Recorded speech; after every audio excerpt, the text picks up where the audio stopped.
Live from New Delhi, you're watching DD India Live, India's voice to the world. I'm Abhishek Mahajan. Coming up in the next 30 minutes.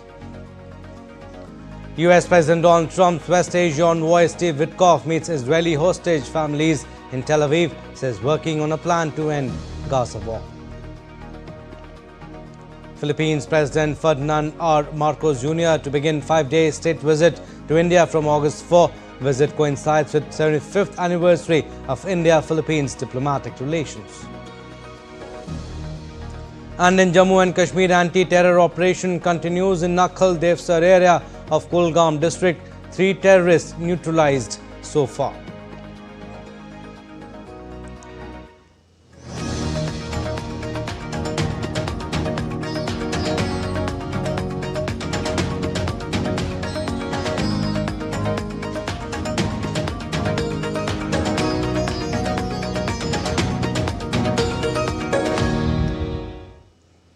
US envoy Steve Witkoff met anguished relatives of Israeli hostages in Tel Aviv on Saturday, nearly 22 months after Hamas's October 2023 attack sparked the ongoing Gaza war. Amid chance to bring them home, Witkoff pledged to work with US President Donald Trump on a plan to end the war, along with securing the release of 49 remaining hostages, 27 of whom are presumed dead as per the Israeli military. Hamas has intensified pressure, releasing a video showing emaciated hostage Yatra, prompting his family to renounce their starvation tactics. Meanwhile, French Foreign Minister Jean-Noel Barrot has denounced the despicable Hamas and Islamic Jihad videos showing malnourished hostages, demanding their unconditional release and Hamas's disarmament. While international mediators, including the US, Egypt and Qatar, face stalled ceasefire talks. Just came out of meeting with Mr. Steve Witkoff. It was very positive and appreciated that the fact that he sat with the families for over 2 hours, listening to every personal story and hearing each individual request, and he answered the last question and didn't go until then. He talked about what is the objective. The objective are 2 things: ending the war and getting all the 50 hostages out. We spoke about the deal that is going to be all or nothing. We told him that nothing is not open for us. We said to him that it must to be all of them immediately. All the things that the matter things is actually the time. The matter of time is all the question. We saw our children are starving. We saw him there in the captivities. They will not be survive too much. It means that we have to make pressure by the government of the United States to make pressure not to stop until it's going to be done. Meanwhile, thousands rallied at Tel Aviv Hostages Square, urging Israeli government to end the Gaza war and secure the release of 49 hostages. Videos released by Hamas and Islamic Jihad showed hostages Yatra and Rom Braslavsky in dire health, sparking outrage. Hamas has dismissed reports that it expressed willingness to disarm during Gaza ceasefire negotiations with Israel, affirming its national and legal right to resistance against Israeli occupation. The Palestinian group issued a statement in response to comments allegedly made by United States President Donald Trump's special envoy to the Middle East, Steve Witkoff, during a meeting with relatives of Israeli captives held in Gaza. Citing a recording of the conversation, Israeli outlet Haaretz reported that the US envoy told the families that Hamas was prepared to be demilitarized. However, Hamas firmly denied the claim. Well, updates from Russia-Ukraine conflict now, as Ukraine launched a drone strike over Russian city of Sochi, prompting more than 120 firefighters to extinguish a blaze at an oil depot with a capacity of 2,000 cubic meters. The Russian Defense Ministry said it destroyed 93 Ukrainian drones overnight, while Russia's Civil Aviation Authority temporarily halted flights at Sochi's airport, but now have been resumed. On Sunday, 4 people were injured in another Ukrainian drone strike that caused several fires in southern Russia. 18 drones were destroyed over the Voronezh region by Russian air defense units. Meanwhile, Russia launched a missile attack on Kiev early on Sunday. The International Atomic Energy Agency has said that its team at Ukraine's Zaporizhzhia nuclear power plant heard explosions and saw smoke coming from a nearby location. They said one of its auxiliary facilities was attacked. Now, Ukraine's anti-corruption agencies, National Anti-Corruption Bureau of Ukraine and Specialized Anti-Corruption Prosecutor's Office uncovered a major graft scheme involving military drones and signal jamming systems purchased at inflated prices just days after their independence was restored last week following massive protest. The scheme implicated a sitting lawmaker, 2 local officials and National Guard personnel who took bribes up to 30% of contract cost. 4 arrests were made. Ukrainian President Volodymyr Zelensky, reversing his earlier attempt to control the agencies, praised their autonomy vital for Ukraine's EU membership bid. The protest, the largest since the Russia-Ukraine conflict in 2022, forced Zelensky's policy U-turn, earning praise from European allies. A serious Russian agent in the Air Force was exposed, as well as a former official of the Ministry of Defense of Ukraine who tried to make money from the purchase of food for our army. Now, US officials have opened an investigation into Jack Smith, the former special counsel who led 2 federal criminal cases against President Donald Trump. The Office of Special Counsel told the New York Times on Saturday that it was investigating Smith for potentially violating the Hatch Act, which prohibits federal workers from engaging in political activity while on the job. Republican Senator Tom Cotton had reportedly asked the agency to investigate whether Smith's actions had been designed to influence the 2024 election. Smith was appointed special counsel in 2022 and charged Trump with plotting to overturn the results of 2020 election and mishandling classified documents after leaving the White House. Trump denied both charges and sought to frame them as politically motivated, accusing the Justice Department of being weaponized against him. Now, the Smithsonian Institution removed a placard detailing US President Donald Trump's 2 impeachments from the National Museum of American History, clarifying on Saturday that the decision was not due to White House pressure. The temporary placard, which outlined Trump's 2019 and 2021 impeachments, was removed for not meeting exhibit standards and obstructing display views. The Smithsonian denied external influence despite reports of content review following White House actions. Trump, the only US president impeached twice, has pushed to reshape cultural institutions. The museum plans to update the exhibit to comprehensively reflect all US impeachment proceedings in the coming weeks. Now, the US Senate on Saturday confirmed Jeanine Pirro, former Fox News host, as US Attorney for the District of Columbia in a 50-45 vote. The 74-year-old, praised by President Donald Trump as exceptional transition from hosting justice with Judge Jeanine to her key judicial role. Her appointment alongside other media figures like Pete Hegseth and Sean Duffy reflects Trump's preference for loyalists. Critics, including Senator Dick Durbin, criticized her for promoting 2020 election conspiracies, citing her involvement in a settled $800 million defamation lawsuit. Pirro's confirmation highlights Trump's influence in reshaping government with trusted allies. Protesters marched the streets of Los Angeles on Saturday as part of nationwide protests called Rage Against the Regime. The protest was organized by 50501 Movement, a group against President Trump's policies. The name 50501 stands for 50 Protests, 50 States, 1 Movement. The group has been active since US President Donald Trump took office, leading events under slogans like Hands Off and No Kings.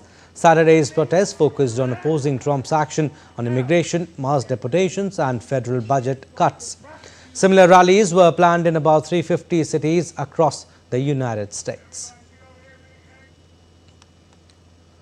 Now, Brazilian police raided the residence and political office of former President Jair Bolsonaro early Friday, enforcing strict legal measures, including fitting him with an electronic ankle monitor over concerns of his attempting to flee the country. Bolsonaro is currently facing trial for allegedly plotting to overturn Brazil's 2022 presidential election. As per media reports, Bolsonaro was also banned from using social media and prohibited from contacting foreign diplomats or visiting embassies. Bolsonaro, who lost to President Luiz Inácio Lula da Silva, however, has denied any wrongdoing.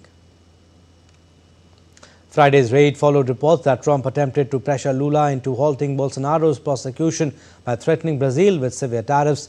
A week after those threats, the US launched a formal probe into Brazil's trade practices. Despite previously downplaying concerns that he might flee, Bolsonaro now faces 5 criminal charges along with 33 others. If convicted, he could serve over 40 years in prison. The Democratic Republic of Congo and Rwanda have signed an economic cooperation accord in Washington, advancing a June peace deal to end decades of conflict in eastern DRC. The US-backed economic integration framework aims to enhance transparency in critical mineral supply chains like cobalt, coltan and lithium, vital for technology and clean energy. The agreement includes cooperation in energy, infrastructure and public health. Despite a ceasefire with M23 rebels, analysts doubt lasting peace due to ongoing militia control.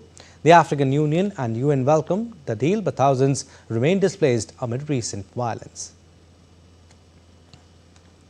With less than 3 weeks before the general elections in Bolivia, supporters of former Bolivian President Evo Morales have launched a campaign for null votes. Morales' exclusion from the ballot has sparked protests, with campaign offices established to promote null voting as a form of resistance. The campaign highlights divisions within Bolivia's left as Morales' supporters aim to disrupt an election that, for the first time in nearly 3 decades, will proceed without his presence. The election in Bolivia is set for August 17.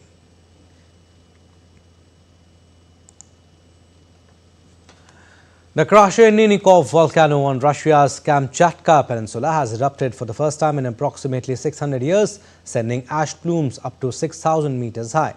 According to the Kamchatka Volcanic Eruption Response Team, the eruption may be linked to a massive earthquake that struck the region last week, triggering tsunami warnings as far away as French Polynesia and Chile.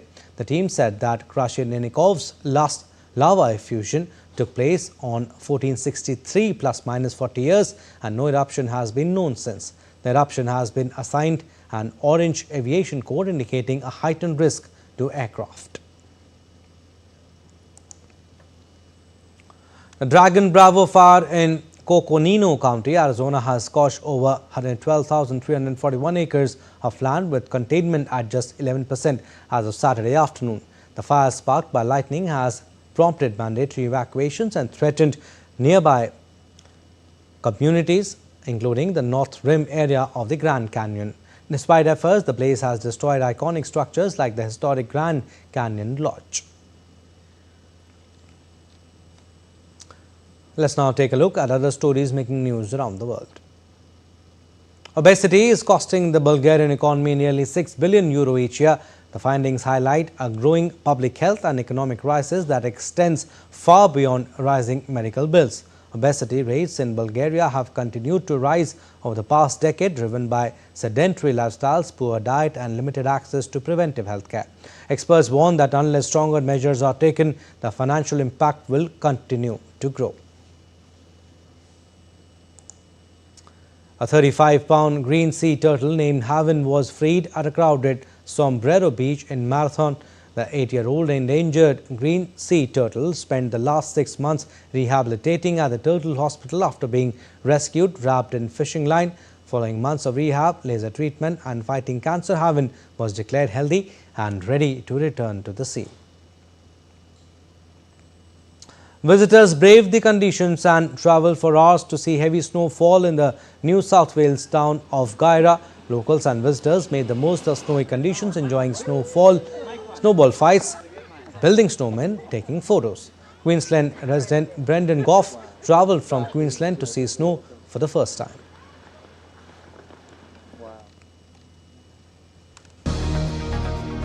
Still to come on this edition of DD India Live.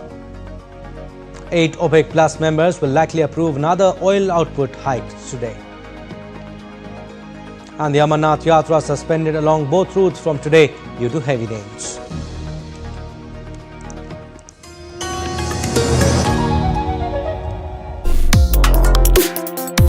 Complex issues, hidden agendas, twists and turns, strategic games. We think all dots are linked. We just need to connect them. Join me every week as I connect the dots to unravel hidden designs in statecraft, mysteries, and decode issues that matter to you. Watch Connecting the Dots with me at these times on DD India.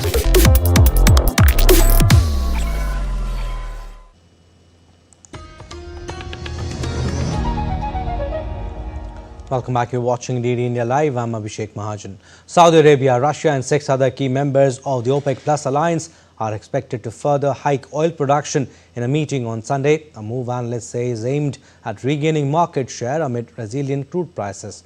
The anticipated output increase by the group of 8 oil-producing countries known as the Voluntary 8 V8 would be the latest in a series of hikes that began in April.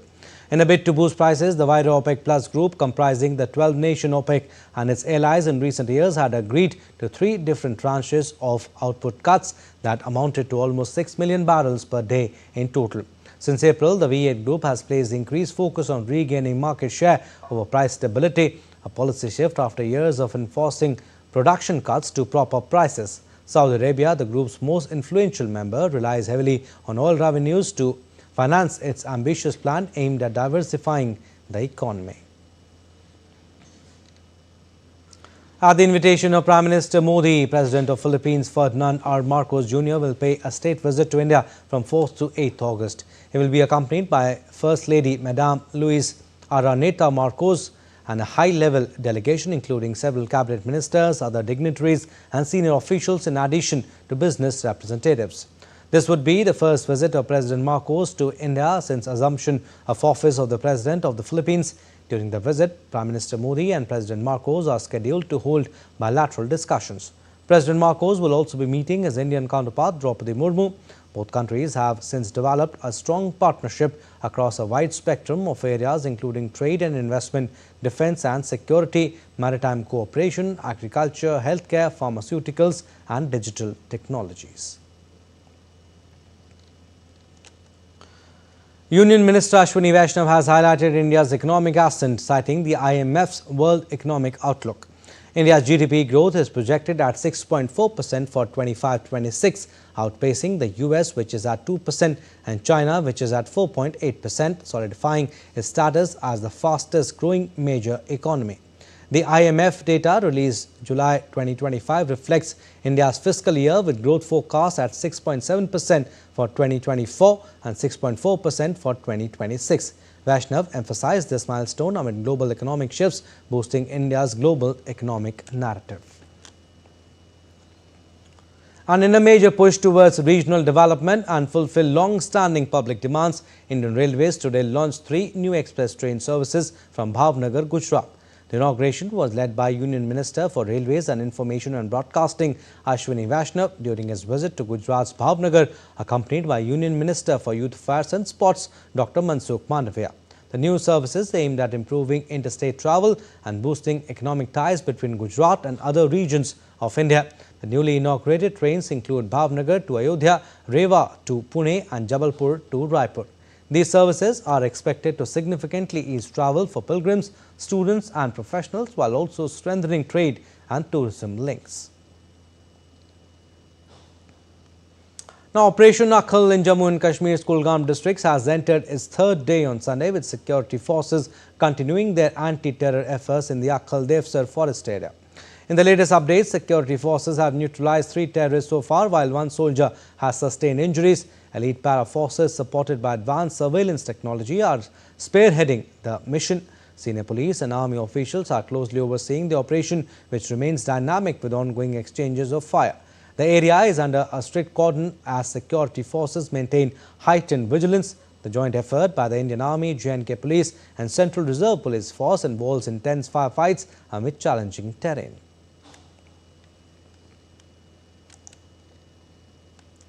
Authorities have suspended this year's annual Amarnath Yatra just a week ahead of its scheduled conclusion due to need for maintenance on the tracks that were damaged by recent heavy rainfall. The Amarnath Yatra, a sacred pilgrimage to the holy cave shrine of Amarnath in India's Jammu and Kashmir, has been temporarily suspended from Sunday. As per local officials, the Yatra, which began on July 3rd, was scheduled to conclude on August 9 on the occasion of Raksha Bandhan. However, authorities decided to shorten it by a week, citing critical repair and maintenance works to be undertaken in the wake of the heavy rainfall. Due to continued deployment of men and machinery on the tracks of Baltal and Nunwan, Kulgam, the Yatra has been halted. More than 4 lakh people paid obeisance at the holy cave of Amarnath this year. Sports updates now. We'll start with cricket. In a thrilling 5th test at the Oval, India set England a formidable 374 on target, driven by Yashasvi Jaiswal's 118 and Akashdeep's maiden test 50. As stumps on day 3, England stood at 50 for 1 with Mohammad Siraj dismissing Zach Crawley, leaving India 9 wickets from victory. With the series tied at 2-1, day 4 promises high stakes as England face a daunting chase while India aim to clinch a memorable win on English soil. Earlier on day 3, India put up a total of 396 in their second innings, led by Yashasvi Jaiswal's 118 and half centuries by night watchman Akashdeep and all-rounders Ravindra Jadeja and Washington Sundar. Shubman Gill led India need to win this test in order to level the series and retain the Anderson Tendulkar trophy. And India's test captain Shubman Gill reached a significant milestone, crossing 6,000 international runs during a match on Sunday, showcasing his prowess as a leading batsman. The 25-year-old, known for his elegant stroke play, achieved this feat across formats including Test, ODIs and T20Is since his debut in 2019.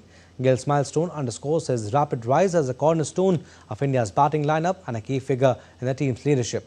His consistent performances have earned global admiration, solidifying his reputation as one of cricket's brightest stars, with fans and analysts anticipating further records in his promising career. A special edition of the popular fitness campaign Fit India Sundays on Cycle was held on Sunday at Jawaharlal Nehru Stadium in New Delhi. In collaboration with India Post, drawing large participation from athletes, youth and fitness enthusiasts. This Sunday's edition was particularly notable for the felicitation of India's young sporting champions.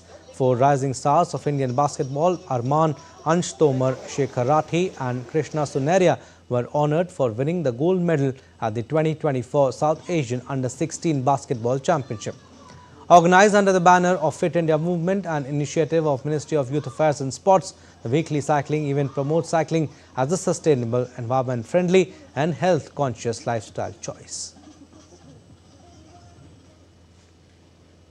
Now, FIFA on Saturday launched its first talent academy for youngsters in India in collaboration with the All India Football Federation. The collaboration aims to provide elite training to talented footballers in the country. The International Football Federation signed an MOU with the AIFF and the Telangana government for the opening of the academy, which will reinforce India's commitment to inclusive and structured grassroots development of football. The academy will be located at the Gachibowli Stadium complex in Hyderabad and will offer year-round high-performance training with residential facilities, education, medical care, nutrition and mental wellness to 60 elite players. Katie Ledecky, the GOAT of female swimming, won her 7th consecutive gold medal in the event at the World Aquatics Championship on Saturday. Canadian phenom Summer McIntosh, who has emerged as the greatest threat to Ledecky's reign, had to be content with 3rd place. This is Ledecky's 23rd world title after defeating Summer McIntosh in 800-meter freestyle. She is now 3 medals away from matching Michael Phelps' record haul of 26 golds at the Global Swimming Showpiece. Lionel Messi, Inter Miami star forward, suffered an injury in the 11th minute of a Leagues Cup match against Necaxa on Saturday at Chase Stadium. The 38-year-old Argentine stumbled after a collision, appearing to injure his upper right leg or groin. He left the field under his own power, replaced by Federico Redondo. Messi, who has 18 goals and 9 assists in 18 MLS games this season, previously battled thigh strain issues. After assisting both goals in a 2-1 win over Atlas, Messi's status is uncertain for Miami's next Leagues Cup match against Pumas. Rio de Janeiro's iconic Christ the Redeemer statue in Brazil was illuminated in vibrant green Saturday night to mark the countdown to the COP30 climate summit set for November 10th to 21st in Belém, Brazil. The display symbolizes a global urgency to combat climate change, spotlighting Brazil's role as host. The summit, a pivotal UN event, will gather world leaders to advance sustainable development and address rising temperatures, with Brazil emphasizing Amazon conservation. The lighting ceremony, attended by local officials and activists, underscores hope for ambitious climate action, building on Rio's legacy of hosting environmental summits like Rio +20.